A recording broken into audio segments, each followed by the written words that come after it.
stereotypical white van.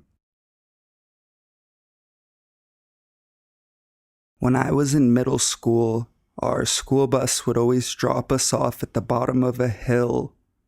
My sister and I would walk about 4 or 5 blocks to our house with a few neighborhood kids. It would take about 20 minutes, give or take, but on most days I was always with someone. One day it was incredibly foggy, like you couldn't see past a row of houses. I was dropped off at my usual spot, this time alone. My sister was at an after-school program, and the other kids seemed to have been at theirs as well. It didn't matter to me, though, since I just had a short walk. As I began walking up the hill, I hear the faint sound of an engine growing closer behind me. Suddenly, the accelerator stopped, so I turned around. This was your stereotypical kidnapping van you see on TV. Tinted windows in the front and none in the back. It seemed odd to me, but I kept walking my usual route. The van accelerated slowly, then stopped. I turned around to see that it would stay a good few meters closely behind me. I repeated my walk a few times only to notice that whoever was in the van was following me. My body broke out into a cold sweat. I had 3 more blocks to go, and it seemed as if this van was going wherever I was. I remembered stranger danger in grade school and turned the corner of the block by me. Once I heard the van accelerate again, I went into a sprint and hid behind one of the houses nearby. I heard the van stop, but the engine kept running. After waiting a while, I could still hear it, waiting patiently. Terrified of being seen, I went through people's backyards until I reached my house. I still remember that moment today, and every so often it gives me chills thinking of what could have happened if I waited any longer. I felt like I was being examined and stalked, this person waiting to run out and grab me. Thankfully, I never saw that white van again, but I feel like I should have said something about it.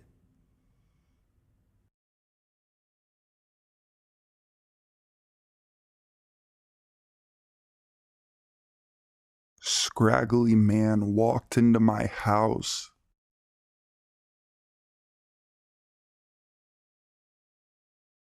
I've always wanted to post something here, but never had a story. But after reading someone else's story, it reminded me of something that happened to me when I was about 15 or 16. I wasn't freaked out at all at the time, but looking back, it's kind of a weird thing to have happened. Also, not a very exciting story. I'm just low-key excited to have a story that kind of relates to Let's Not Meet. So I was sitting on the couch in my living room with the sliding back door open so the cats could go in and out as they please. And a scraggly man walks up the deck and casually into my house.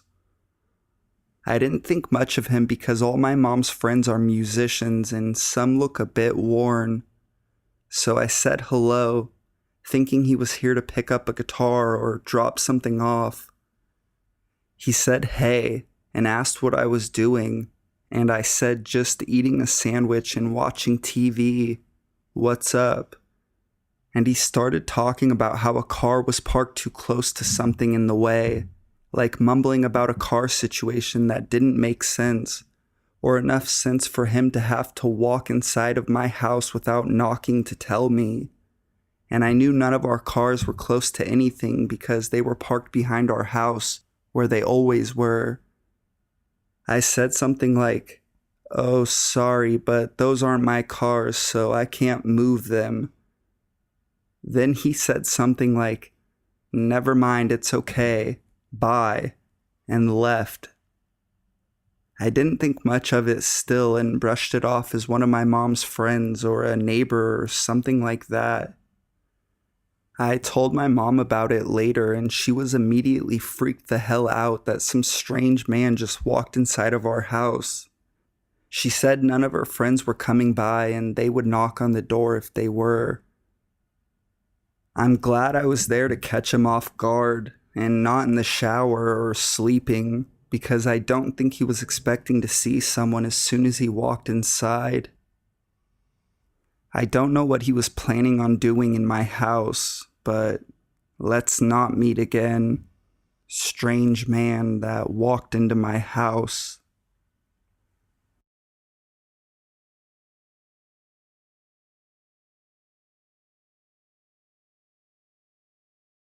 The locks of the house slowly turned.